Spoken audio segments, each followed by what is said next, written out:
The Adventures of Huckleberry Finn by Mark Twain. Chapter 2. We went tiptoeing along a path amongst the trees back towards the end of the widow's garden, stooping down so as the branches wouldn't scrape our heads.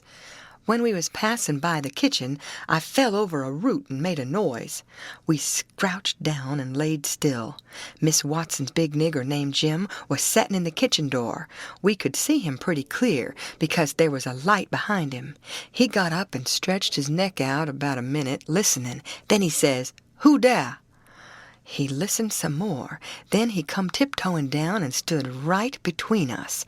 We could have touched him nearly. Well, likely it was minutes and minutes that there warn't a sound, and we all there so close together.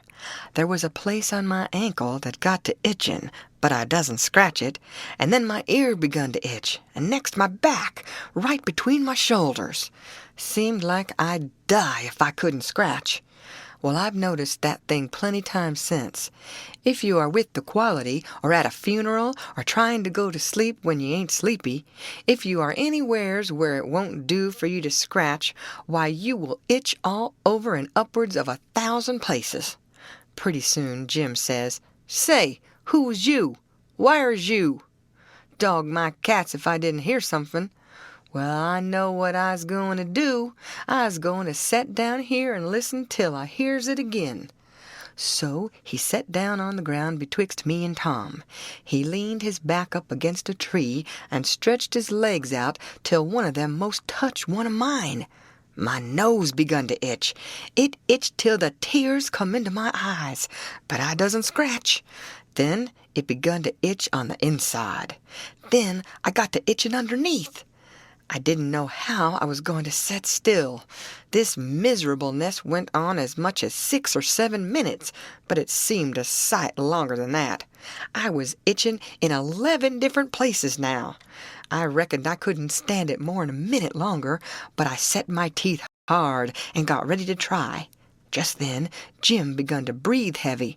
Next he begun to snore, and then I was pretty soon comfortable again.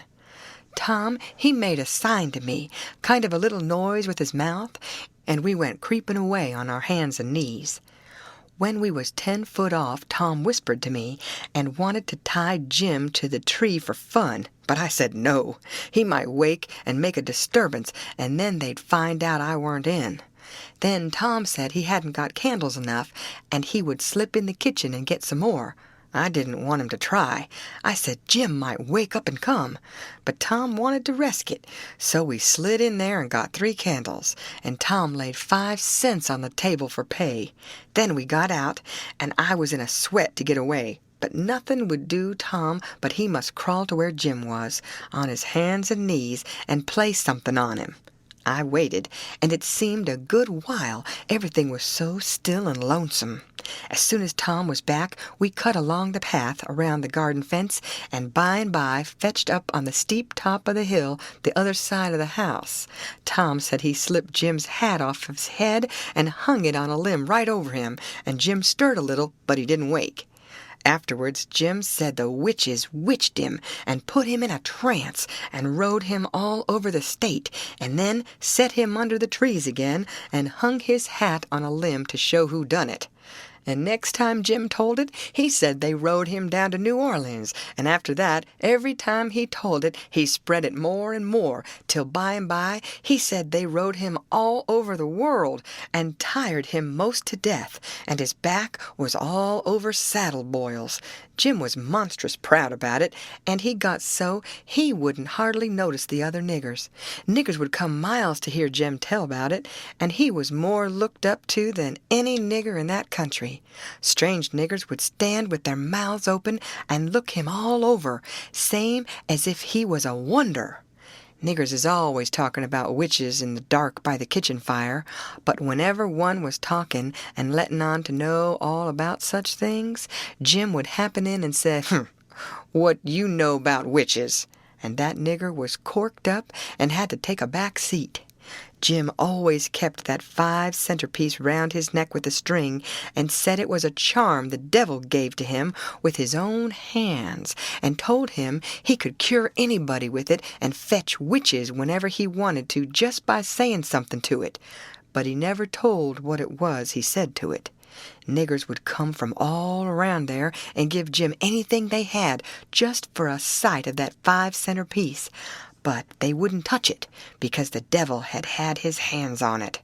Jim was most ruined for a servant, because he got stuck up on account of having seen the devil and been rode by witches. Well, when Tom and me got to the edge of the hilltop, we looked away down into the village and could see 3 or 4 lights twinkling, where there was sick folks maybe, and the stars over us was sparkling ever so fine, and down by the village was a river, a whole mile broad and awful still and grand. We went down the hill and found Joe Harper and Ben Rogers and 2 or 3 more of the boys hid in the old tan-yard. So we unhitched a skiff and pulled down the river 2 miles and a half to the big scar on the hillside and went ashore. We went to a clump of bushes, and Tom made everybody swear to keep the secret, and then showed them a hole in the hill right in the thickest part of the bushes. Then we lit the candles and crawled in on our hands and knees. We went about 200 yards, and then the cave opened up. Tom poked about amongst the passages, and pretty soon ducked under a wall where you wouldn't have noticed that there was a hole. We went along a narrow place and got into a kind of room, all damp and sweaty and cold, and there we stopped. Tom says, "Now we'll start this band of robbers and call it Tom Sawyer's Gang. Everybody that wants to join has to take an oath and write his name in blood." Everybody was willing, so Tom got out a sheet of paper that he had wrote the oath on and read it. It swore every boy to stick to the band and never tell any of the secrets, and if anybody done anything to any boy in the band, whichever boy was ordered to kill that person and his family must do it, and he mustn't eat and he mustn't sleep till he had killed them and hacked a cross in their breasts, which was the sign of the band. And nobody that didn't belong to the band could use that mark, and if he did, he must be sued, and if he done it again, he must be killed. And if anybody that belonged to the band told the secrets, he must have his throat cut, and then have his carcass burnt up and the ashes scattered all around, and his name blotted off of the list with blood and never mentioned again by the gang, but have a curse put on it and be forgot forever. Everybody said it was a real beautiful oath, and asked Tom if he got it out of his own head. He said some of it, but the rest was out of pirate books and robber books, and every gang that was high-toned had it. Some thought it would be good to kill the families of boys that told the secrets. Tom said it was a good idea, so he took a pencil and wrote it in. Then Ben Rogers says, "Here's Huck Finn. He hain't got no family. What you going to do about him?" "Well, hain't he got a father?" says Tom Sawyer. "Yes, he's got a father, but you can't never find him these days. He used to lay drunk with the hogs in the tan-yard, but he hain't been seen in these parts for a year or more." They talked it over, and they was going to rule me out, because they said every boy must have a family or somebody to kill, or else it wouldn't be fair and square for the others. Well, nobody could think of anything to do. Everybody was stumped and set still. I was most ready to cry, but all at once I thought of a way, and so I offered them Miss Watson. They could kill her. Everybody said, "Oh, she'll do. That's all right. Huck can come in." Then they all stuck a pin in their fingers to get blood to sign with, and I made my mark on the paper. "Now," says Ben Rogers, "what's the line of business of this gang?" "Nothing, only robbery and murder," Tom said. "But who are we going to rob? Houses or cattle or—" "Stuff! Stealing cattle and such things ain't robbery, it's burglary," says Tom Sawyer. "We ain't burglars. That ain't no sort of style. We are highwaymen. We stop stages and carriages on the road with masks on and kill the people and take their watches and money. Must we always kill the people? Oh, certainly, it's best. Some authorities think different, but mostly it's considered best to kill them, except some that you bring to the cave here and keep them till they're ransomed. Ransomed? What's that? I don't know, but that's what they do. I've seen it in books, and so, of course, that's what we've got to do. But how can we do it if we don't know what it is? Why, blame it all, we've got to do it. Don't I tell you it's in the books? Do you want to go to doing different from what's in the books and get things all muddled up? Oh, that's all very fine to say, Tom Sawyer, but how in the nation are these fellows going to be ransomed if we don't know how to do it to them? That's the thing I want to get at. Now, what do you reckon it is? Well, I don't know, but perhaps if we keep them till they're ransomed, it means that we keep them till they're dead. Now, that's something like. That'll answer. Why couldn't you said that before? We'll keep them till they're ransomed to death, and a bothersome lot they'll be, too, eating up everything and always trying to get loose. How you talk, Ben Rogers. How can they get loose when there's a guard over them ready to shoot them down if they move a peg? A guard? Well, that is good. So somebody's got to set up all night and never get any sleep just so as to watch them. I think that's foolishness. Why can't a body take a club and ransom them as soon as they get here? Because it ain't in the books, so that's why. Now, Ben Rogers, do you want to do things regular or don't you? That's the idea. Don't you reckon that the people that made the books knows what's the correct thing to do? Do you reckon you can learn 'em anything?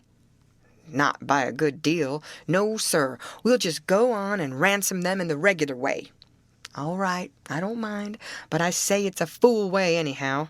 Say, do we kill the women too? Well, Ben Rogers, if I was as ignorant as you, I wouldn't let on. Kill the women? No. Nobody ever saw anything in the books like that. You fetch them to the cave, and you're always as polite as pie to them, and by they fall in love with you and never want to go home any more. Well, if that's the way, I'm agreed, but I don't take no stock in it. Mighty soon we'll have the cave so cluttered up with women and fellows waiting to be ransomed that there won't be no place for the robbers. But go ahead, I ain't got nothing to say. Little Tommy Barnes was asleep now, and when they waked him up, he was scared and cried and said he wanted to go home to his ma and didn't want to be a robber any more. So they all made fun of him and called him Crybaby, and that made him mad, and he said he would go straight and tell all the secrets. But Tom give him 5 cents to keep quiet and said we would all go home and meet next week and rob somebody and kill some people. Ben Rogers said he couldn't get out much, only Sundays, so he wanted to begin next Sunday. But all the boys said it would be wicked to do it on Sunday, and that settled the thing.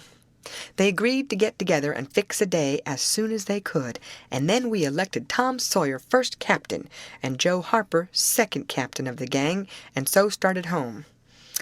I clumb up the shed and crept into my window just before day was breaking. My new clothes was all greased up and clayey, and I was dog-tired. The end. Lots of love from Learn English with Sam. Thank you for watching.